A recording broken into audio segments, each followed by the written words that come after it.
Hi hello ನಮಸ್ತೆ ಎಲ್ಲರಿಗೂ S P S media ಚಾನಲಿನ ಮತ್ತೊಂದು ವಿಡಿಯೋಗೆ ಸ್ವಾಗತ ಸುಸ್ವಾಗತ. ಸ್ನೇಹಿತರೆ, ಎಲ್ಲರೂ ಹೇಗಿದ್ದೀರಾ? ಎಲ್ಲರೂ ಚೆನ್ನಾಗಿದ್ದೀರಾ ಅಂದ್ಕೊಂಡಿದ್ದೀನಿ. ಹೋಪ್ ನಾನು ಕೂಡ ತುಂಬಾ ಚೆನ್ನಾಗಿದ್ದೀನಿ. ಎಲ್ಲರೂ ಚೆನ್ನಾಗಿದ್ದೀರಾ ಅಂದ್ಕೊಂಡು ಭಾವಿಸ್ಕೊಂಡು ಇವತ್ತಿನ ಒಂದು ವಿಡಿಯೋನ ಶುರು ಮಾಡಿಬಿಡೋಣ. ಇವತ್ತಿನ ಒಂದು ವಿಡಿಯೋದಲ್ಲಿ ಜುಲೈ 14ನೇ ತಾರೀಕು ಸ್ನೇಹಿತರೆ, ಮಣ್ಣೆತ್ತಿನ ಅಮಾವಾಸ್ಯೆ ಇದೆ. ಈ ದಿನದಿಂದ ಈ 6 ರಾಶಿಯವರಿಗೆ ಗಜಕೇಸರಿ ರಾಜಯೋಗ ಅಂತಲೇ ಹೇಳಬಹುದು. ಹಾಗಿದ್ರೆ ಈ 6 ರಾಶಿಯವರು ಯಾರ್ಯಾರು, ಏನೆಲ್ಲ ಅದೃಷ್ಟದ ಫಲಗಳನ್ನು ಗಳಿಸಲಿದ್ದೀರಿ, ಯಾವುದರ ಬಗ್ಗೆ ಎಚ್ಚರಿಕೆ ವಹಿಸಬೇಕು ಅನ್ನೋದನ್ನ ಕಂಪ್ಲೀಟಾಗಿ ಇದೇ ವಿಡಿಯೋದಲ್ಲಿ ತಿಳಿಸ್ಕೊಡ್ತಾ ಹೋಗ್ತೀನಿ. ಇದನ್ನೆಲ್ಲ ತಿಳ್ಕೊಬೇಕು ಅಂದರೆ ಎಲ್ಲೂ ಕೂಡ ವಿಡಿಯೋನ ಸ್ಕಿಪ್ ಮಾಡಬಾರ್ದು.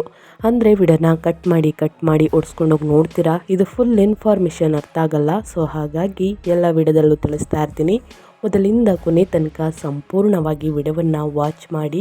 ವಿಡಿಯೋದಲ್ಲಿ ಒಳ್ಳೆಯ ಮಾಹಿತಿ ಸಿಕ್ಕಿದ್ದಲ್ಲಿ ದಯವಿಟ್ಟು ವಿಡಿಯೋಗೆ ಲೈಕ್ ಮಾಡೋದನ್ನ ಮರೆತಿದ್ದೀರಾ, ಲೈಕ್ ಮಾಡಿ. ಇನ್ನೂ ನನ್ನ ಚಾನಲ್ನ ಸಬ್ಸ್ಕ್ರೈಬ್ ಮಾಡ್ಕೊಂಡಿಲ್ಲ ಅಂದರೆ ಎಸ್ ಪಿ ಎಸ್ ಮೀಡಿಯಾಗೆ ಸಬ್ಸ್ಕ್ರೈಬ್ ಆಗಿ ನಿಮ್ಮ ಅಭಿಪ್ರಾಯಗಳನ್ನು ಕಮೆಂಟ್ ಬಾಕ್ಸಲ್ಲಿ ತಿಳಿಸಬಹುದು. ಓಂ ಶ್ರೀ ಮಹಾಲಕ್ಷ್ಮಿ ನಮಃ ಅಂತ ಕಮೆಂಟ್ ಮಾಡಿ. ಓಂ ಸೂರ್ಯಯ್ಯ ನಮಃ ಅಂತ ಕಮೆಂಟ್ ಮಾಡಿ. ಸೂರ್ಯನ ಅನುಗ್ರಹದಿಂದ, ಮಹಾಲಕ್ಷ್ಮಿ ದೇವಿಯ ಕೃಪಾ ಕಟಾಕ್ಷದಿಂದ ಸಾಕಷ್ಟು ಅದೃಷ್ಟವನ್ನು ನೋಡಲಿ ಅಂತ ಕೇಳ್ಕೊತಾ ವಿಡಿಯೋದ ಕಡೆ ಗಮನ ಕೊಟ್ಬಿಡೋಣ. ಹೌದು ಸ್ನೇಹಿತರೆ, ಸೂರ್ಯನು ಜುಲೈ 14ರಂದು ಕಟಕ ರಾಶಿಯಲ್ಲಿ ತನ್ನ ಚಲನೆಯನ್ನು ಆರಂಭಿಸುವ ಮೂಲಕ ಗುರುವಿನೊಂದಿಗೆ ಸಂಯೋಗವಾಗಲಿದ್ದು, ಇದರಿಂದಾಗಿ ಗುರು ಆದಿತ್ಯ ರಾಜಯೋಗ ನಿರ್ಮಾಣವಾಗಲಿದೆ. ಈ ಶುಭ ಯೋಗದಿಂದ ಯಾವ 6 ರಾಶಿಗೆ ಸೇರಿದ ಜನರಿಗೆ ಭಾರಿ ಲಾಭ ದೊರಕಲಿದೆ ಎನ್ನುವ ಬಗ್ಗೆ ಸಂಪೂರ್ಣ ಮಾಹಿತಿಯನ್ನು ತಿಳಿಸ್ಕೊಡ್ತಾ ಹೋಗ್ತೀನಿ. ಈ ದಿನ ಏನೆಲ್ಲ ಪರಿಹಾರವನ್ನು ಮಾಡಬೇಕು ಅನ್ನೋದನ್ನು ಕೂಡ ಕಂಪ್ಲೀಟಾಗಿ ತಿಳ್ಕೋಬೇಕು ಅಂದರೆ ಎಲ್ಲೂ ಕೂಡ ವಿಡಿಯೋನ ಸ್ಕಿಪ್ ಮಾಡಬಾರ್ದು. ಅಂದರೆ ವಿಡಿಯೋನ ಕಟ್ ಮಾಡಿ ಓಡಿಸ್ಕೊಂಡು ನೋಡ್ತೀರಾ. ಸೊ ಹಾಗಾಗಿ ಫುಲ್ ಇನ್ಫಾರ್ಮೇಷನ್ ಅರ್ಥ ಆಗಲ್ಲ. ಮೊದಲಿಂದ ಕೊನೆ ತನಕ ಸಂಪೂರ್ಣವಾಗಿ ವಿಡಿಯೋವನ್ನು ವಾಚ್ ಮಾಡಿ.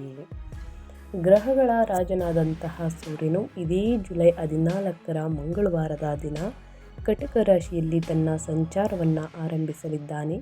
ಅಲ್ಲಿ ಗುರುಗ್ರಹವು ಈಗಾಗಲೇ ತನ್ನ ಚಲನೆಯನ್ನು ಮಾಡುತ್ತಿರುವುದು. ಸೂರ್ಯ ಕಟಕ ರಾಶಿಯಲ್ಲಿ ಈ ದಿನ ರಾತ್ರಿ 11:39ಕ್ಕೆ ತನ್ನ ಸಂಚಾರವನ್ನು ಆರಂಭಿಸಲಿದೆ. ಹಾಗೆ ಇದೇ ರಾಶಿಯಲ್ಲಿ ಆಗಸ್ಟ್ ತಿಂಗಳಲ್ಲಿ ಸ್ನೇಹಿತರೆ ತನ್ನ ಚಲನೆಯನ್ನು ಮುಂದುವರಿಸುವುದು.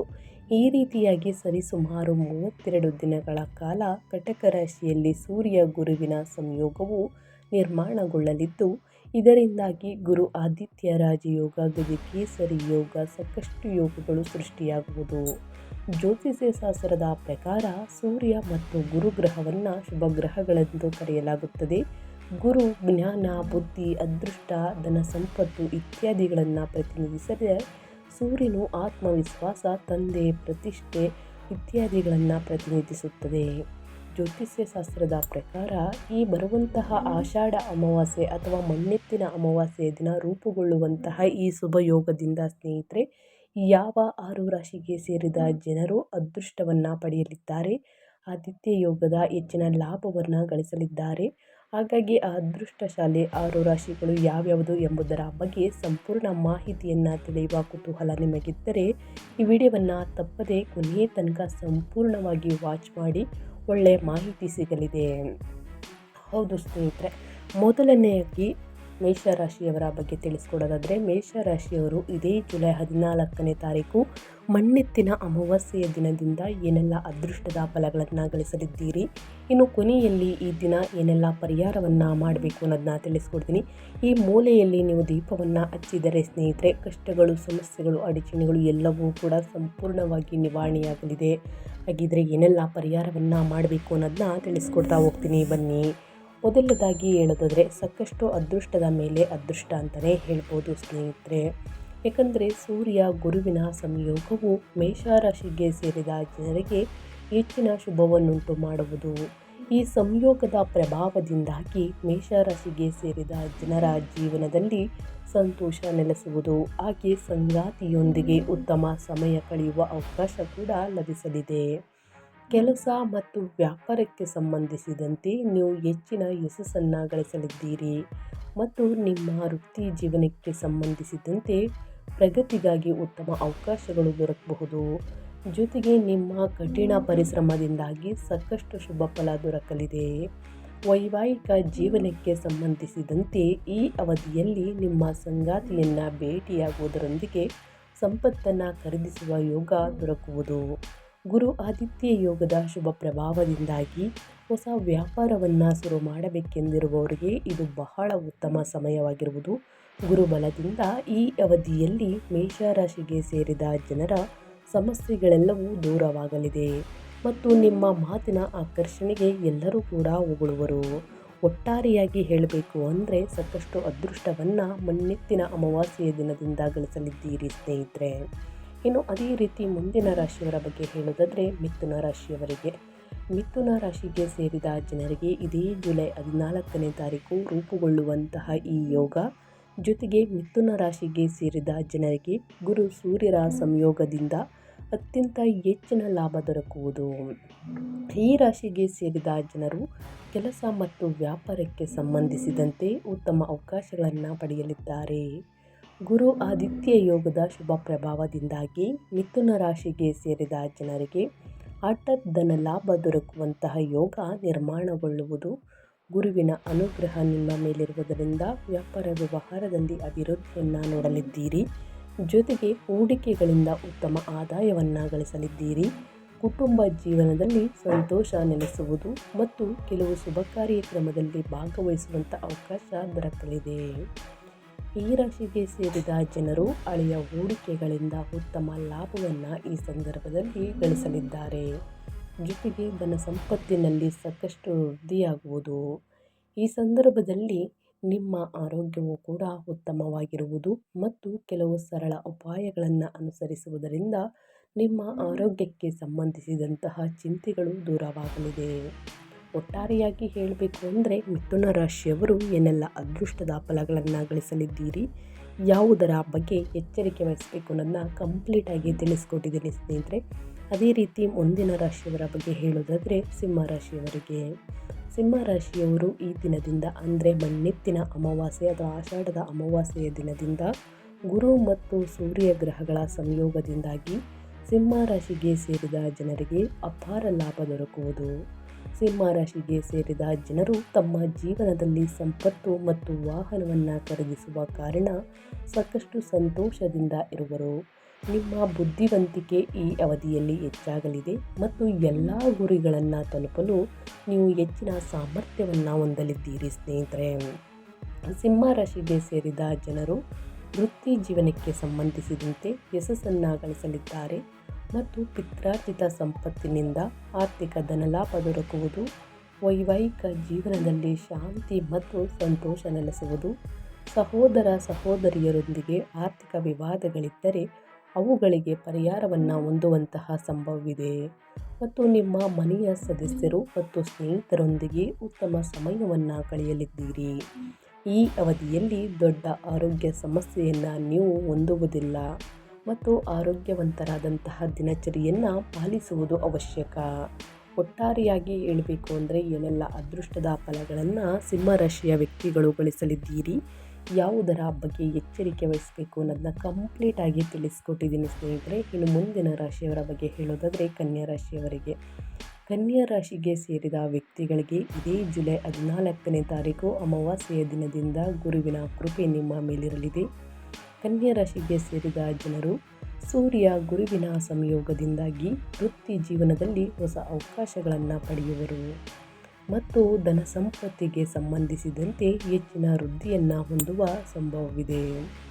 ಗುರು ಆದಿತ್ಯ ಯೋಗದ ಶುಭ ಪ್ರಭಾವದಿಂದಾಗಿ ಕನ್ಯಾ ರಾಶಿಗೆ ಸೇರಿದ ಜನರು ಹೊಸ ಮಾರ್ಗಗಳಿಂದ ಧನ ಸಂಪತ್ತನ್ನು ಗಳಿಸಲಿದ್ದೀರಿ ಮತ್ತು ನಿಮ್ಮ ಕೆಲಸದ ವಾತಾವರಣವು ಸಾಕಷ್ಟು ಅನುಕೂಲಕರವಾಗಿರುವುದು.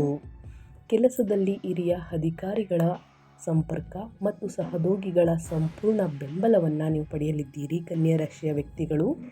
ಕನ್ಯಾ ರಾಶಿಗೆ ಸೇರಿದ ಜನರು ಬಹಳ ಸಮಯದಿಂದ ಆರೋಗ್ಯ ಸಮಸ್ಯೆಗಳಿಂದ ಬಳಲುತ್ತಿದ್ದರೆ ಈ ಅವಧಿಯಲ್ಲಿ ನೆಮ್ಮದಿ ದೊರಕುವುದು ಮತ್ತು ಜೀವನದಲ್ಲಿ ಸುಖ ಸಮೃದ್ಧಿ ಹೆಚ್ಚಳವಾಗಲಿದೆ. ಈ ಸಂದರ್ಭದಲ್ಲಿ ನೀವು ಸಂತೋಷಮಯವಾದಂತಹ ಜೀವನವನ್ನು ನಡೆಸುವ ಅವಕಾಶ ಕೂಡ ಲಭಿಸಬಹುದು ಮತ್ತು ನಿಮ್ಮ ಎಲ್ಲ ರೀತಿಯ ಸಮಸ್ಯೆಗಳಿಗೆ ಸ್ನೇಹಿತರೆ ಪರಿಹಾರವನ್ನು ಹೊಂದಲಿದ್ದೀರಿ. ಹೊಸ ವಾಹನ ಅಥವಾ ಮನೆಯನ್ನು ಖರೀದಿಸಬೇಕೆಂದಿರುವ ಜನರಿಗೆ ಗುರು ಆದಿತ್ಯ ಯೋಗ ನಿರ್ಮಾಣದಿಂದಾಗಿ ನಿಮ್ಮ ಪರಿಸ್ಥಿತಿ ಬದಲಾಗುವುದರೊಂದಿಗೆ ನಿಮ್ಮ ಆಸೆಗಳೆಲ್ಲವೂ ಈಡೇರುವುದು. ಒಟ್ಟಾರೆಯಾಗಿ ಹೇಳಬೇಕು ಅಂದರೆ ಏನೆಲ್ಲ ಅದೃಷ್ಟದ ಫಲಗಳನ್ನು ಗಳಿಸಲಿದ್ದೀರಿ, ಯಾವುದರ ಬಗ್ಗೆ ಎಚ್ಚರಿಕೆ ವಹಿಸಬೇಕು ಅನ್ನೋದನ್ನ ಕಂಪ್ಲೀಟಾಗಿ ತಿಳಿಸ್ಕೊಟ್ಟಿದ್ದೀನಿ ಕನ್ಯಾ ರಾಶಿಯವರಿಗೆ ಸ್ನೇಹಿತರೆ. ಇನ್ನು ಅದೇ ರೀತಿ ಮುಂದಿನ ರಾಶಿಯವರ ಬಗ್ಗೆ ಹೇಳೋದಾದರೆ ತುಲಾ ರಾಶಿಯ ವ್ಯಕ್ತಿಗಳಿಗೆ. ತುಲಾ ರಾಶಿಯವರು ಏನೆಲ್ಲ ಅದೃಷ್ಟದ ಫಲಗಳನ್ನು ಗಳಿಸಲಿದ್ದೀರಿ, ಯಾವುದರ ಬಗ್ಗೆ ತುಲಾ ರಾಶಿಯವರು ಎಚ್ಚರಿಕೆ ವಹಿಸಬೇಕು ಅನ್ನೋದನ್ನ ನೋಡ್ತಾ ಹೋಗೋಣ. ತುಲಾ ರಾಶಿಯ ವ್ಯಕ್ತಿಗಳಿಗೆ ಇದೇ ಜುಲೈ 14ನೇ ತಾರೀಕಿಂದ ಆಗಸ್ಟ್ ಮುಂದಿನ ತಿಂಗಳವರೆಗೂ ಸ್ನೇಹಿತರೆ ಗುರುವಿನ ಅನುಗ್ರಹ ನಿಮ್ಮ ಮೇಲಿರಲಿದೆ. ಈ ಶಕ್ತಿಶಾಲಿಯಾದಂತಹ ಅಂದರೆ ಅಮಾವಾಸ್ಯೆ ದಿನ ಸ್ನೇಹಿತರೆ, ಆಷಾಢದ ಅಮಾವಾಸ್ಯೆ ಆದಷ್ಟು ಶಕ್ತಿಶಾಲಿಯಾದಂತಹ ಅಮಾವಾಸ್ಯೆ ಅಂತಲೇ ಹೇಳಬಹುದು. ಅದೇ ರೀತಿ ಈ ದಿನದಿಂದ ಸೂರ್ಯ ಮತ್ತು ಗುರುವಿನ ಸಂಯೋಗದಿಂದಾಗಿ ತುಲಾರಾಶಿಗೆ ಸೇರಿದ ಜನರ ಆರ್ಥಿಕ ಸ್ಥಿತಿಯಲ್ಲಿ ಸಾಕಷ್ಟು ಸಕಾರಾತ್ಮಕ ಬದಲಾವಣೆಗಳನ್ನು ಹೊಂದುವಿರಿ ಮತ್ತು ವ್ಯಾಪಾರ ವ್ಯವಹಾರಕ್ಕೆ ಸಂಬಂಧಿಸಿದಂತೆ ಉತ್ತಮ ಪ್ರಗತಿ ದೊರಕುವುದು. ತುಲಾರಾಶಿಗೆ ಸೇರಿದ ಜನರು ವ್ಯಾಪಾರ ವ್ಯವಹಾರಕ್ಕಾಗಿ ಸಂಬಂಧಿಸಿದಂತೆ ಎದುರಿಸುತ್ತಿದ್ದಂತಹ ಸಮಸ್ಯೆಗಳಿಗೆ ನಿಧಾನವಾಗಿ ಪರಿಹಾರವನ್ನು ಹೊಂದಲಿದ್ದೀರಿ ಮತ್ತು ಯಾವುದಾದರೂ ಹಿರಿಯ ಅಧಿಕಾರಿಗಳು ಭೇಟಿಯಾಗುವುದರಿಂದ ಭವಿಷ್ಯದಲ್ಲಿ ಉತ್ತಮ ಲಾಭವನ್ನು ಗಳಿಸಬಹುದು. ಗುರು ಆದಿತ್ಯ ಯೋಗದ ಶುಭ ಪ್ರಭಾವದಿಂದಾಗಿ ತುಲಾರಾಶಿಗೆ ಸೇರಿದ ಜನರು ಅದೃಷ್ಟದ ಸಂಪೂರ್ಣ ಬೆಂಬಲವನ್ನು ಪಡೆಯುವರು ಮತ್ತು ನಿಮ್ಮ ಎಲ್ಲ ಕೆಲಸಗಳನ್ನು ಸುಲಭವಾಗಿ ಪೂರ್ಣಗೊಳಿಸಲಿದ್ದೀರಿ. ಈ ಅವಧಿಯಲ್ಲಿ ನಿಮ್ಮ ಆತ್ಮವಿಶ್ವಾಸ ಮತ್ತು ಸಾಹಸವು ವೃದ್ಧಿಯಾಗಲಿದೆ. ಜೊತೆಗೆ ಸಮಾಜದಲ್ಲಿ ಗೌರವ, ಖ್ಯಾತಿ ಹಾಗೂ ಪ್ರತಿಷ್ಠೆ ವೃದ್ಧಿಯಾಗುವುದು. ತುಲಾರಾಶಿಗೆ ಸೇರಿದ ಜನರು ಈ ಅವಧಿಯಲ್ಲಿ ಧನ ಸಂಪತ್ತಿಗೆ ಸಂಬಂಧಿಸಿದಂತಹ ಸಮಸ್ಯೆಗಳಿಗೆ ಪರಿಹಾರವನ್ನು ಮತ್ತು ಸಂಪತ್ತಿನಲ್ಲಿ ಸಾಕಷ್ಟು ಹೆಚ್ಚಳವಾಗುವಂತಹ ಯೋಗವಿದೆ. ಜೊತೆಗೆ ಈ ಸಂದರ್ಭದಲ್ಲಿ ನಿಮ್ಮ ಮನೆಯ ಸದಸ್ಯರಿಗೆ ಸರ್ಕಾರಿ ಉದ್ಯೋಗ ದೊರಕುವಂತಹ ಸಾಧ್ಯತೆ ಹೆಚ್ಚಾಗಿರುವುದು. ಒಟ್ಟಾರೆಯಾಗಿ ಏನೆಲ್ಲ ಅದೃಷ್ಟದ ಫಲಗಳನ್ನು ಗಳಿಸಲಿದ್ದೀರಿ ತುಲಾರಾಶಿಯ ವ್ಯಕ್ತಿಗಳು ಅನ್ನೋದನ್ನ ಕಂಪ್ಲೀಟಾಗಿ ತಿಳಿಸ್ಕೊಟ್ಟಿದ್ದೀನಿ. ಇನ್ನು ಮುಂದಿನ ರಾಶಿಯವರ ಬಗ್ಗೆ ಹೇಳೋದಾದರೆ ಧನು ರಾಶಿಯವರಿಗೆ.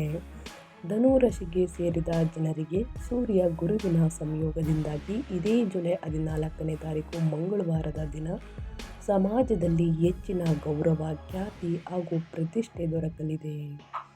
ಹಾಗೆ ಈ ಸಂದರ್ಭದಲ್ಲಿ ನಿಮ್ಮ ಕಳೆದು ಹೋದಂತಹ ಹಣವನ್ನು ವಾಪಸ್ಸು ಪಡೆಯುವಂತಹ ಯೋಗ ನಿರ್ಮಾಣಗೊಳ್ಳುವುದು.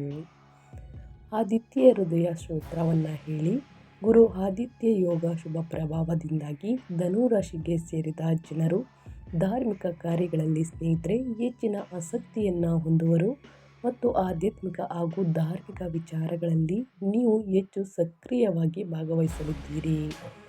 ಈ ಸಂದರ್ಭದಲ್ಲಿ ಸಂಬಂಧಗಳಲ್ಲಿ ಯಾವುದಾದರೂ ಸಮಸ್ಯೆಗಳು ಇದ್ದರೆ ಈ ಸಂದರ್ಭದಲ್ಲಿ ನ್ಯಾಯಾಲಯಕ್ಕೆ ಸಂಬಂಧಿಸಿದಂತಹ ಪ್ರಕರಣಕ್ಕೆ ಸಂಬಂಧಿಸಿದಂತೆ ಸಮಸ್ಯೆಗಳಿಂದ ಮುಕ್ತಿಯನ್ನು ಗಳಿಸಲಿದ್ದೀರಿ.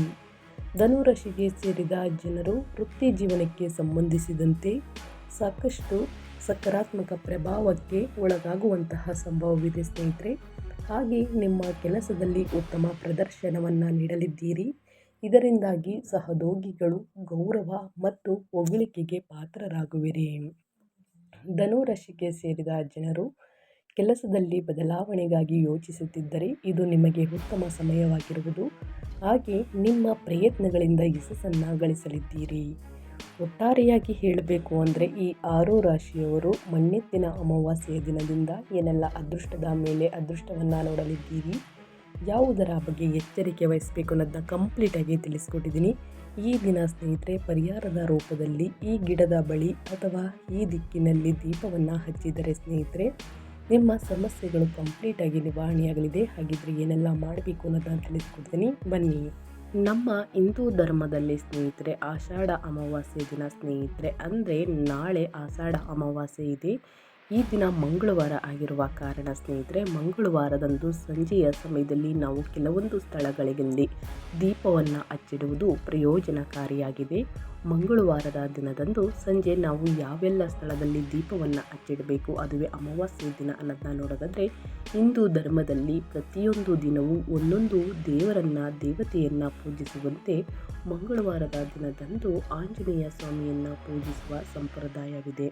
ಮಂಗಳವಾರದ ದಿನದಂದು ನಿಯಮಾನುಸಾರವಾಗಿ ಆಂಜನೇಯ ಸ್ವಾಮಿಯನ್ನು ಪೂಜಿಸುವುದರ ಜೊತೆಗೆ ಸ್ನೇಹಿತರೆ, ಲಕ್ಷ್ಮೀ ದೇವಿಯನ್ನು ಕೂಡ ಪೂಜಿಸಲಾಗುತ್ತದೆ. ಸ್ನೇಹಿತರೆ, ಮಂತ್ರಗಳನ್ನು ಪಠಿಸುತ್ತಾ ಪಠಿಸುವ ಪದ್ಧತಿ ಇದೆ. ಇನ್ನು ಕೆಲವೊಬ್ಬರು ಸ್ನೇಹಿತರೆ ಮಂಗಳವಾರದ ದಿನ ಸ್ನೇಹಿತರೆ ಪೂಜೆಯನ್ನು ಮಾಡಿ ಪ್ರಸಾದವಾಗಿ ಸ್ನೇಹಿತರೆ ಬಡವರಿಗೆ, ನಿರ್ಗತಿಕರಿಗೆ ಹಂಚುತ್ತಾರೆ. ಅದರ ಜೊತೆಗೆ ಸಂಜೆ ಕೆಲವೊಂದು ಸ್ಥಳಗಳಲ್ಲಿ ದೀಪವನ್ನು ಹಚ್ಚಿಡುವುದರಿಂದ ದುರಾದೃಷ್ಟವು ಅದೃಷ್ಟವಾಗಿ ಬದಲಾಗುತ್ತದೆ. ಅವರ ಜೀವನದ ಪ್ರಗತಿಯ ಮಾರ್ಗಗಳು ತೆರೆದುಕೊಳ್ಳುತ್ತವೆ.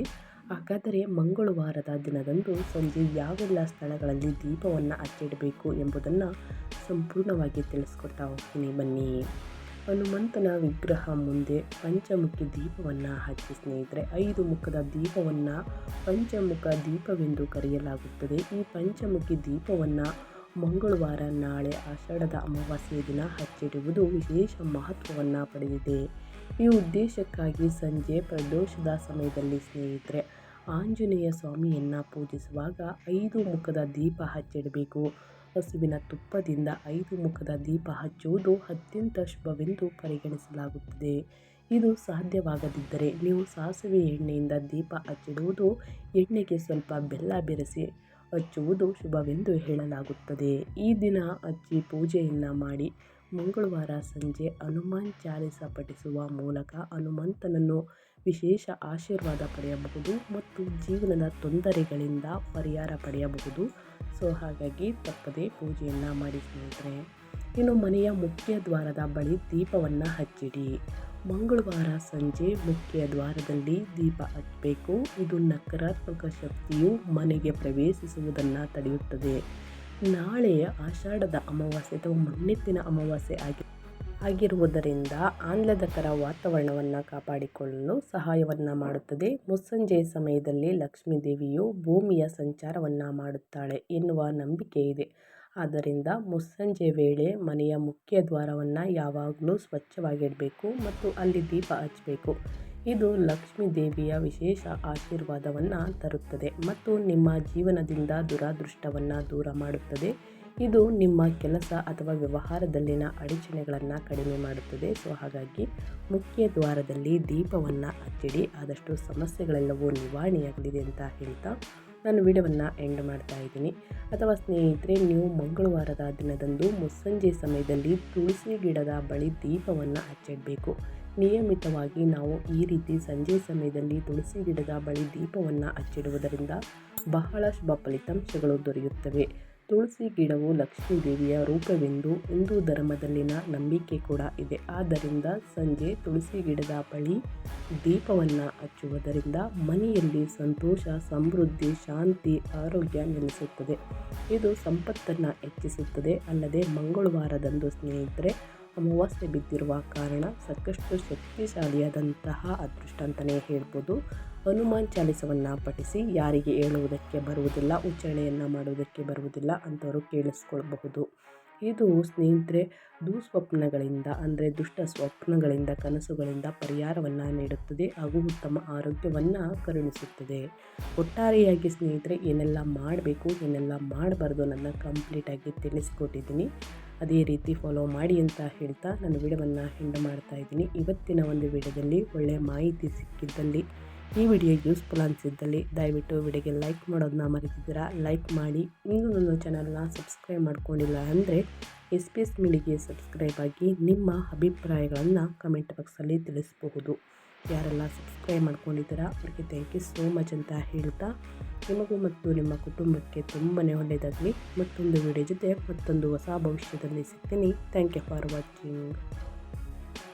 ವೀಕ್ಷಕರೇ, ನಿಮ್ಮ ಜೀವನದಲ್ಲಿ ಏನೇ ಸಕಲ ಸಮಸ್ಯೆಗಳು ಇದ್ರೂ ಕೂಡ ಸ್ಕ್ರೀನ್ ಮೇಲೆ ಕಾಣುತ್ತಿರುವಂತಹ ನಮ್ಮ ಗುರುಜಿಗಳ ನಂಬರ್ ಆದಂತಹ ಪಂಡಿತ್ ಶ್ರೀ ಶಂಕರ್ ನಾರಾಯಣ್ ಗುರುಜಿ ನಂಬರ್ಗೆ ಒಮ್ಮೆ ಕರೆ ಮಾಡಿ. ಎಲ್ಲ ಸಮಸ್ಯೆಗಳಿಗೆ ಶಾಶ್ವತ ಪರಿಹಾರವನ್ನ ಮಾಡಿಕೊಡುತ್ತಾರೆ.